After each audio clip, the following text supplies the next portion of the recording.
ومرشدنا ومولانا محمدا أحمدا عبده ورسوله. أما بعد فأعوذ بالله من الشيطان الرجيم. بسم الله الرحمن الرحيم. ومن أراد الآخرة وسعى لها سعيها وهو مؤمن فأولئك كان سعيهم مشكورا. كلا نمد هؤلاء وهؤلاء من عطاء ربك وما كان عطاء ربك محظورا. اللهم صل على سيدنا محمد وعلى آل سيدنا محمد وبارك وسلم. اللهم صل على سيدنا محمد وعلى آل سيدنا محمد وبارك وسلم. اللهم صل على سيدنا محمد وعلى آل سيدنا محمد وبارك وسلم. اللهم صل على محمد وعلى آل سيدنا محمد وبارك وسلم.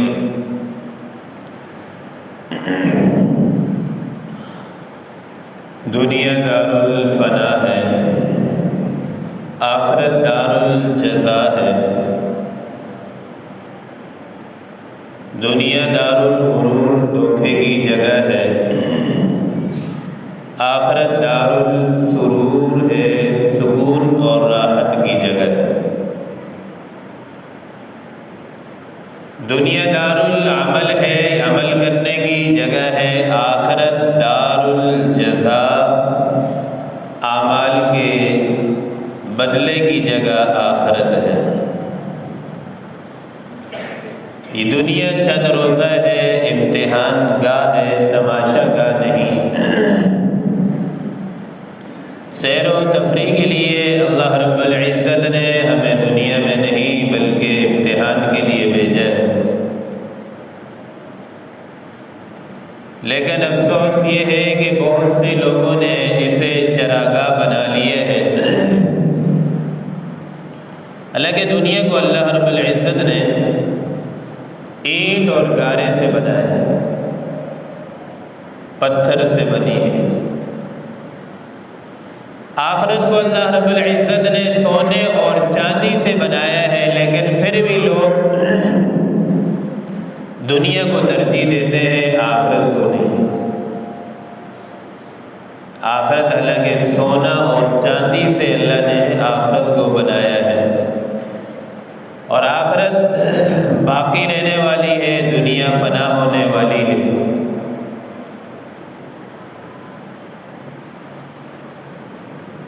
بل تؤثرون الحیاة الدنیا والآخرة خیر وابقى ان هذا لفی الصحف الاولی. اب دنیا سے منہ موڑنے کا مطلب یہ نہیں ہوتا کہ آدمی سب کچھ گھر بار چھوڑ دے، گھر والوں دنیا کی محبت سے بجائے اپنی محبت نصیب کرنا. تو دنیا کی محبت کو ہم گناہ سمجھتے نہیں، حالانکہ سب سے بڑی باطنی بیماری اور بڑا گناہ ہے دنیا کی محبت. اور یہ دل سے ہی نکلتی کیسے ہے؟ جب انسان اللہ تعالیٰ کا ذکر زیادہ کرتا ہے، نیک اعمال زیادہ کرتا ہے، تو دنیا کی محبت دل سے نکل کر پھر اللہ رب العزت کی محبت دل میں پیدا ہوتی ہے. اب دنیا کسے کہتے ہیں؟ صرف پیسے کا نام دنیا نہیں ہے.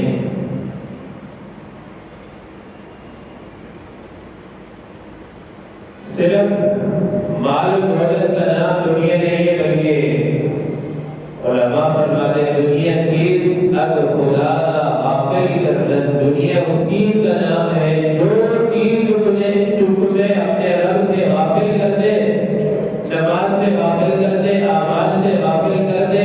یہ دنیا ہے، چاہے وہ دنیا کا کام ہو، مال ہو، اولاد ہو، گھر والے ہوں، جو تمہیں رب سے غافل کر دے یہ دنیا ہے. چاہے اپنی مشغولیت ہو، کوئی بھی کام ہو جو تمہیں رب سے غافل کرے یہ دنیا ہے. اس لیے فرمایا گیا کہ میں دنیا میں رہتا ہوں پر دنیا کا طلبگار نہیں. بازار سے گزرا ہوں پر خریدار نہیں ہوں. اس دنیا میں ہم نے رہنے اور انسان کے لیے مال و دولت ضروری بھی ہے، کیونکہ حدیث مبارکہ میں کہا الفقر ان یکون کفوا، اگر آدمی بالکل غریب ہو، مال دولت کچھ بھی ہاتھ میں نہ ہو تو یہ انسان کو غربت جو ہے کفر تک پہنچا سکتی ہے. جس طرح سمندر میں پانی میں کشتی چلتی ہے، کشتی چلنے کے لیے پانی ضروری ہے، اگر پانی نہیں ہوگا ریت پر تو کشتی نہیں چل سکتی. تو دنیا میں ہم رہتے ہیں، مال و دولت انسان کی ضرورت ہے، ضرورت کے لیے کمانا بھی چاہیے، لیکن یہ مقصد نہیں ہے. اور یہ دنیا جب جیب اور ہاتھ میں رہے تو کوئی نقصان نہیں ہے. یہ جب جیب اور ہاتھ سے نکل کر اس کی محبت دل میں آ جاتی ہے تو تب یہ ایمان کے لیے تباہی کے ذریعے بنتی ہے. جس طرح کشتی جو ہے پانی میں چلتی رہے اور پانی جب تک کشتی کے اندر نہ آئے تو کشتی ڈوبتی نہیں ہے. جب کشتی کے اندر پانی آنا شروع ہو جائے تو اب کشتی ڈوب جائے گی. اسی طرح دنیا جب ہم دنیا کو جیب کی حد تک رکھیں گے، ہاتھ کی حد تک رکھیں گے تو یہ ہمیں ڈبائے گی. حدیث مبارکہ میں آتا ہے پیغمبر صلی اللہ علیہ وسلم نے فرمایا حلال ہوا اگر یہ دنیا حلال طریقے سے کمائیں گے حساب ہو تو اس کا حساب دینا پڑے گا. حلال طریقے سے کمائیں گے تو بھی حساب دینا پڑے گا. قیامت کے دن جب انسان 5 سوالوں کا جواب نہیں دے پائے گا اس وقت حدیث مبارکہ میں آتا ہے اس کے پاؤں اپنی جگہ سے ہل نہیں سکیں گے. اس میں سے ایک سوال یہ بھی ہے پیسہ کہاں سے کمایا، خرچ کہاں کیا، جوانی کے کاموں میں لگائی. جب تک یہ 5 سوالوں کے جواب نہیں دے پائیں گے انسان کے قدم اپنی جگہ سے ہل نہیں سکیں گے. حلال ہوا حساب اگر حلال ہے تو حساب دینا ہوگا، حرام ہوا وبال اگر حرام طریقے سے کمایا ہو تو ویسے ہی وبال ہے. وہ ویسے ہی انسان کے لیے دنیا میں بھی عذاب ہے اور آخرت میں بھی عذاب ہے حرام مال. دوسری حدیث بات میں امام الانبیاء صلی اللہ علیہ وسلم نے فرمایا الدنیا دار من لا دار له، یہ دنیا اس انسان کا گھر ہے من لا دار له جس کا کوئی گھر نہیں. اور آگے فرمایا یجمع من لا عقل له، اور اس کو وہی آدمی جمع کرتا ہے جس کے پاس عقل نہیں ہے. بیوقوف انسان دنیا کو جمع کرتا ہے، عقل مند سے جمع نہیں کرے گا، اس کے پیچھے نہیں بھاگے گا. ضرورت کے تحت کمائے گا، اپنے ضروریات پوری کرے گا، لیکن اسے مقصد نہیں بنا کر بیٹھے. ہے لگا دنیا کا میلہ 4 دن، ہے لگا دنیا کا میلہ 4 دن، دیکھ لو اس کا تماشا 4 دن. ہے لگا دنیا کا میلہ 4 دن، دیکھ لو اس کا تماشا 4 دن. کیا کرو گے قصر عالی شان کو جب کہ ہے اس میں ٹھکانا 4 دن. تو چند دن کے لیے ہم دنیا میں آئے ہیں، اس میں بڑے بڑے محلات، بڑی بڑی کوٹھیاں بنانے والے بھی دنیا سے رخصت ہو گئے. کامیاب وہی ہے جس کی زندگی میں اللہ رب العزت کی محبت ہو. اور امام الانبیاء صلی اللہ علیہ وسلم مبارک طریقے ہوں، سنت ہوں، وہی کامیاب ہے۔ شیخ عبد القادر جیلانی رحمہ اللہ کے زہد کا تقوی کا ایک واقعہ لکھا ہے۔ کسی ملک سے ان کا ایک مال تجارت جہاز آ رہا تھا جس میں کاروباری سامان، مال، پیسہ، یہ چیزیں اس میں تھی۔ کسی نے آ کر اطلاع دی کہ حضرت آپ کا جہاز ڈوب چکا ہے، مال تجارت آپ کا تباہ ہو گیا۔ عبدالقادر جیلانی رحمہ اللہ نے فرمایا الحمدللہ۔ تھوڑی دیر بعد آگے کسی نے اطلاع دی حضرت وہ ڈوبا نہیں، بچ گیا ہے۔ شیخ عبدالقادر جیلانی رحمہ اللہ نے فرمایا الحمدللہ۔ اب پوچھنے والے نے پوچھا کہ ڈوبنے کی اطلاع ملی تو بھی فرمایا الحمدللہ، بچنے کی اطلاع ملی تو بھی فرمایا الحمدللہ۔ یہ لوگوں کو سمجھ نہیں ہے۔ اب یہ بڑے حضرات تھے، ان کی کیفیات، ان کے جو معاملات تھے، بڑے حضرات کے بڑے معاملات ہوتے ہیں، ہم لوگ تو ان کیفیات تک نہیں پہنچ سکتے۔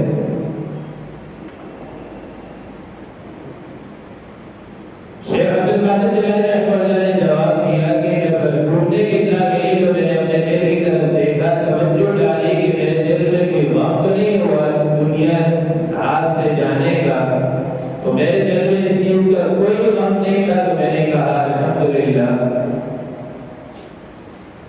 اور پھر جب اطلاع ملی کہ بچ گیا ہے، اب پھر میں نے اپنے دل کی طرف جھانکا، دیکھا کہ دل کے اندر کوئی خوشی تو نہیں ہوئی مال آنے کی، تو الحمدللہ میں نے کہا مجھے مال آنے کی بھی خوشی نہیں ہوئی، مال جانے کا بھی غم نہیں ہوا، تو میں نے کہا الحمدللہ۔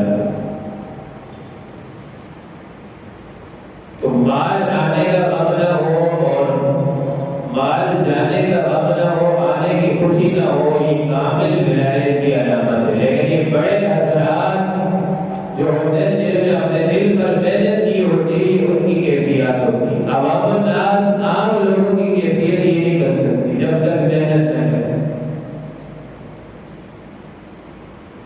اس کے متعلق عام لوگوں کی جو کیفیات ہیں ان کے متعلق مولانا اشرف علی تھانوی رحمہ اللہ نے اس آیت کے ذیل میں لکھا ہے تفسیر میں، قُلْ إِنْ كَانَ آبَاؤُكُمْ وَأَبْنَاؤُكُمْ وَأَزْوَاجُكُمْ وَعَشِيرَتُكُمْ وَأَمْوَالٌ اقْتَرَفْتُمُوهَا وَتِجَارَةٌ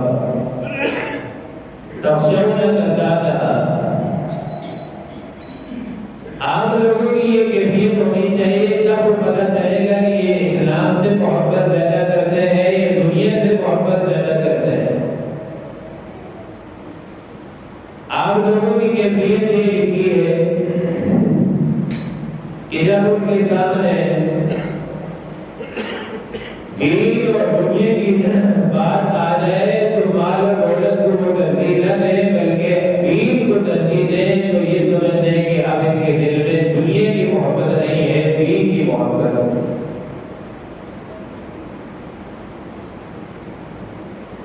جب ہم یہ دیکھیں کہ ہمارے سامنے مال و دولت اور دین کا مسئلہ پیدا ہو جائے، ہم دنیا کو جو ہے ترجیح دیں، تو پھر سمجھ لیں کہ ہمارے دل میں دنیا کی محبت رہتا ہے۔ ابھی دنیا کی محبت نکالنے کا جو طریقہ ہے،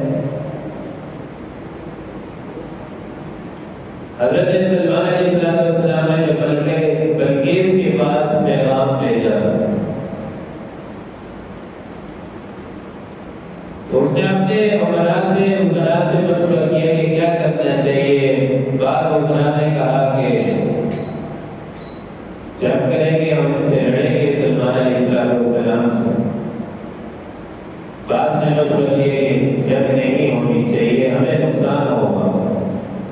قرآن مجید میں پورا یہ واقعہ ذکر ہے، ان الملوک اذا دخلوا قرية افسدوها وجعلوا اعزة اهلها اذلة۔ اور جب یہ بادشاہ کسی ملک میں داخل ہوتے ہیں، افسدوها تو یہ فساد مچاتے ہیں، اهلها اذلة، اعزة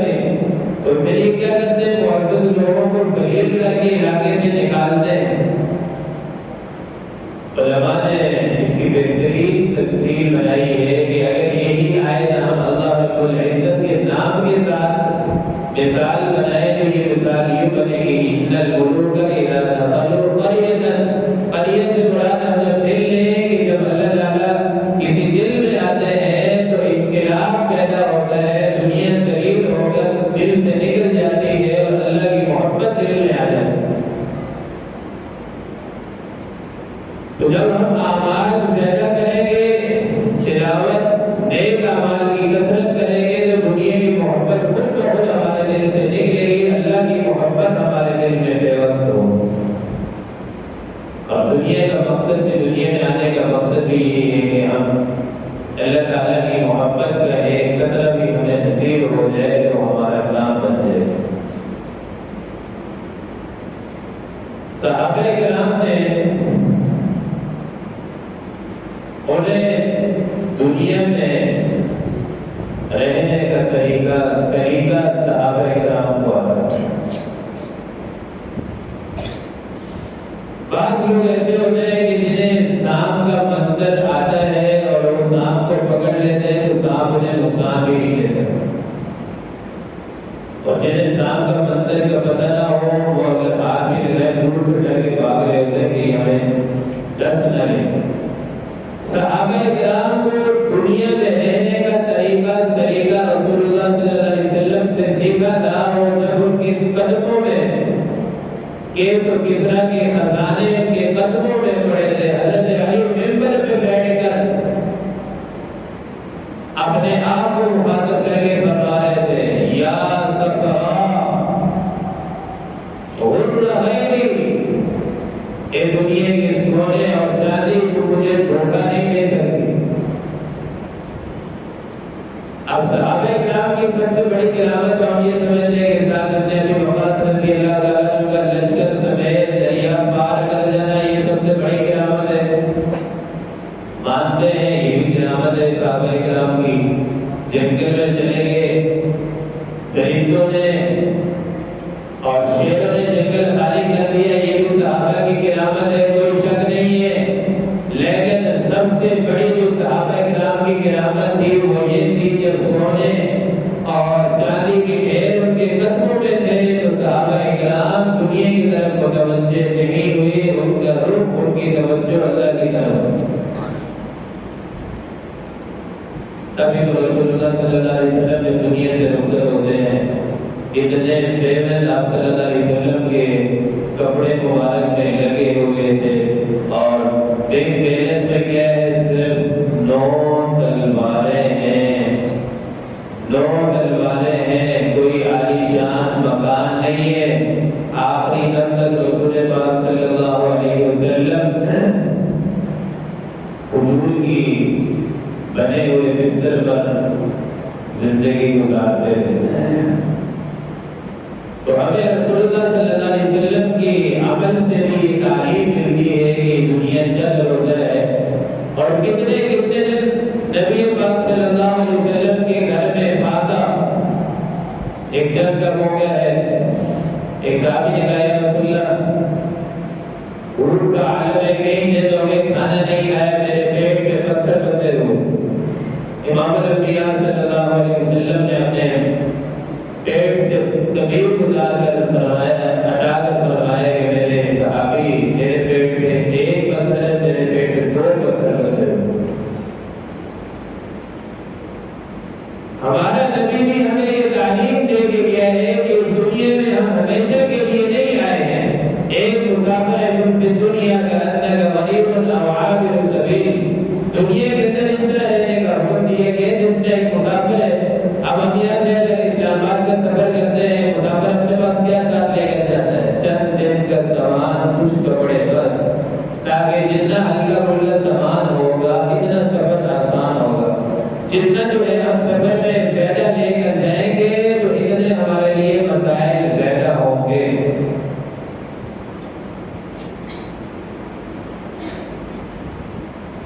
اب جو حدیث پاک میں آتا ہے جو آدمی کسی دنیا دار کی تعظیم کرتا ہے،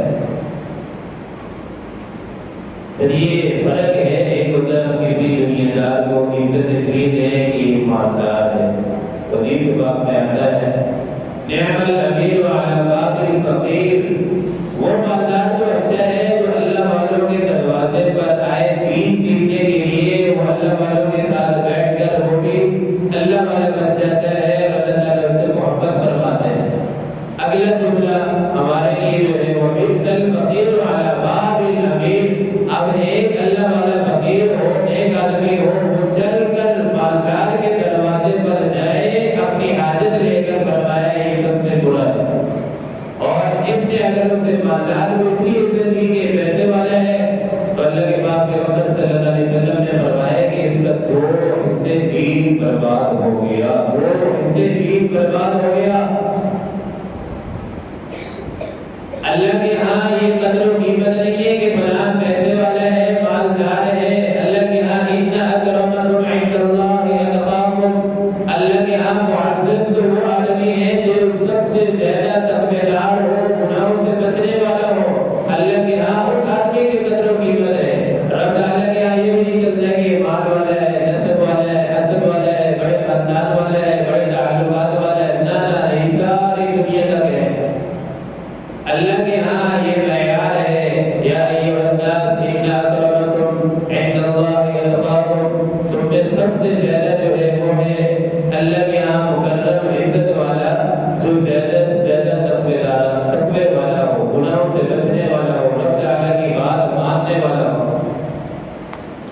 جب انسان ومن یتق اللہ یجعل لہ مخرجا ویرزقہ من حیث لا یحتسب، اب یہ نیک بننے میں جو سب سے بڑی جو رکاوٹ انسان کو آتی ہے، وہ ایک انسان کا نفس ہے، دوسرا شیطان ہے۔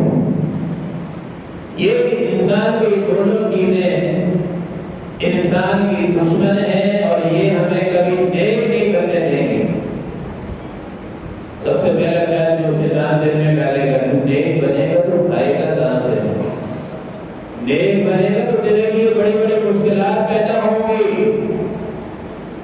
لیکن قرآن مجید میں اللہ پاک کیا فرماتے ہیں، وَمَن يَتَّقِ اللَّهَ يَجْعَل لَّهُ مَخْرَجًا، جو آدمی اللہ سے ڈرتا ہے، يَتَّقِ اللَّهَ يَجْعَل لَّهُ مَخْرَجًا، تو اللہ تعالیٰ اس کے لیے ساری مشکلات سے راستے نکالتا ہے۔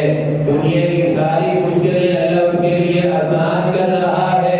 یا تو اللہ کہہ رہا ہے کہ دنیا کی ساری مشکلوں سے میں راستے نکالوں گا، اس کے سارے کام میں بناؤں گا۔ نفس شیطان کہتا ہے تو دنیا میں کیسے چلے گا؟ تو سب سے پہلے جو ہمیں نفس اور شیطان دھوکہ دیتا ہے، نیک بننے میں وہ یہی دیتا ہے۔ مجدد الفسانی رحمہ اللہ فرماتے ہیں، ایک جگہ گیا نماز پڑھی، تو امام صاحب کے پیچھے نماز پڑھی، نماز پڑھنے کے بعد امام صاحب نے پوچھا، بتاؤ تمہارا روزگار سفر کیسا چل رہا ہے، کیسا سفر گزر ہو رہا ہے، کھانے کے لیے کیا کیا کام کرتے ہو؟ تو مجدد الفسانی رحمہ اللہ نے فرمایا کہ سب سے پہلے تو میں اپنی نماز لوٹاتا ہوں۔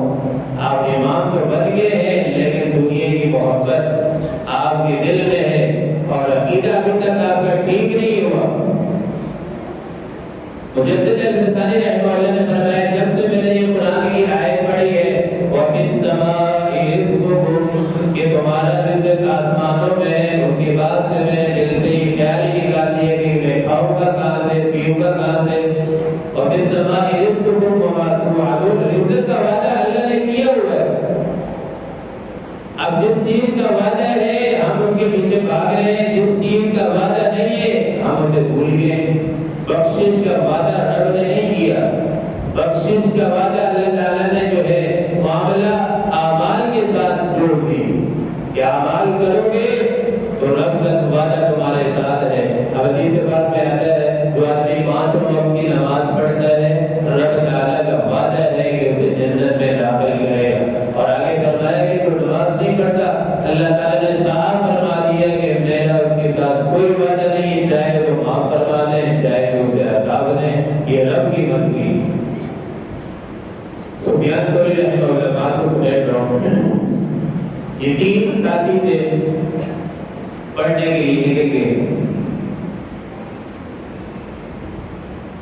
اب جس استاد کے پاس پڑھنے کے لیے مسجد وہاں رہائش کا کھانے پینے کا کسی چیز کا کوئی انتظام نہیں تھا. عیدوں سے مشورہ کیا کہ ایک ساتھی کمانے کے لیے نکل جاتا ہے, دوسرا ساتھی 2 ساتھی پڑھ لیتے ہیں. تو ایک ساتھی کی ڈیوٹی لگی کہ آپ جاؤ کمانے کے لیے. جو ساتھی نکلا کمانے کے لیے اس نے کہا یار دنیا کی نوکری میں نے کیا کرنی ہے, جو سب سے بڑا بادشاہ ہے رب العالمین اس کی نوکری کر لیتا ہوں, اس کا بدلہ بھی مزدوری بھی سب سے اچھی ملے گی. وہ چلا گیا مسجد میں 2 رکعت نفل پڑھ کے اللہ تعالیٰ سے رو کے گڑ گڑا کے اعمال میں لگ گیا.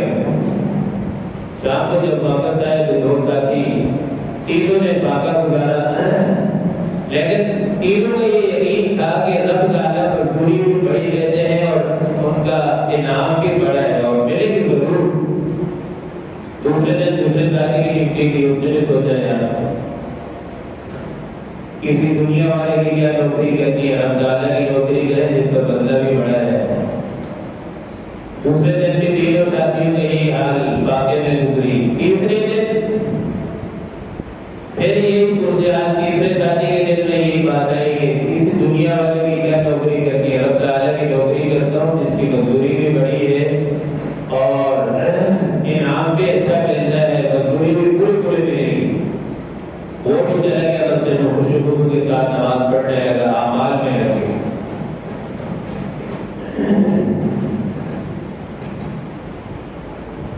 3 دن گزر گئے, واقعے سے گزر رہے ہیں, کھانے پینے کو کچھ نہیں ہے. وقت کا بادشاہ ہے, رات کو اپنے محل میں سویا ہوا ہے.